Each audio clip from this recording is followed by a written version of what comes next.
Good evening, everyone, and also good evening, Mr. Genuine Evaluator, and most welcome guests, and especially Johnny. Right at the beginning of the meeting, when Saeed asked for volunteers, Johnny volunteered to give an impromptu speech, as Rupert had mentioned. And when Saeed said, well, would you like to be the fourth speech, give yourself a little bit more time to prep. He said, oh, no problem, I'll be the first one. So I thought, I'm really going to listen to this. Like, how is he going to do this? And his experience as a Toastmaster really came to the fore, because right away he came up, he got our attention. You might remember he said you, and you. So I thought, okay, what is this going to be about?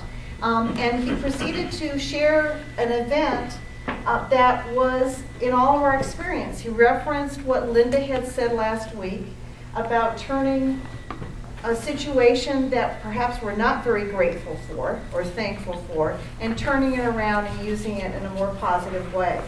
And he organized his speech.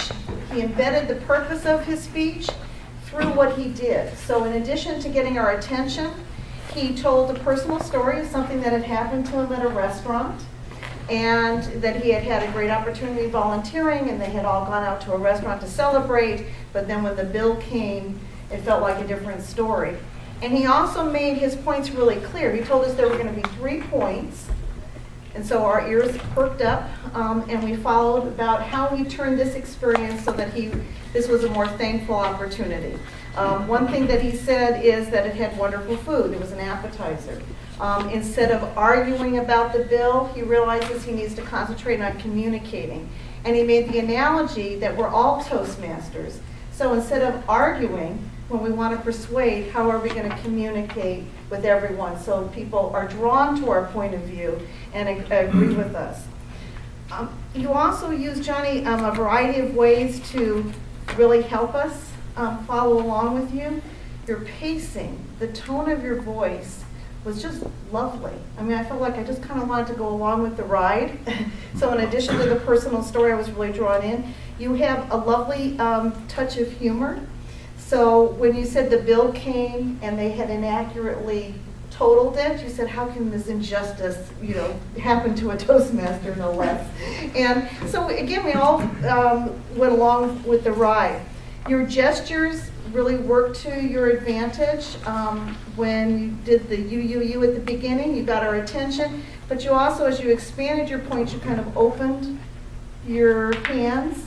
And again, that gave a feeling, at least to me, about us really listening to you and being drawn in.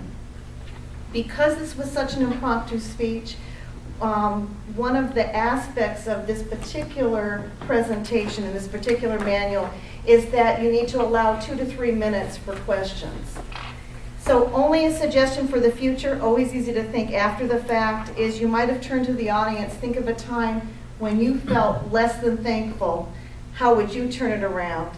You might even want people to kind of hook up and talk with each other a little bit so they have some ideas churning in their mind, and then share that.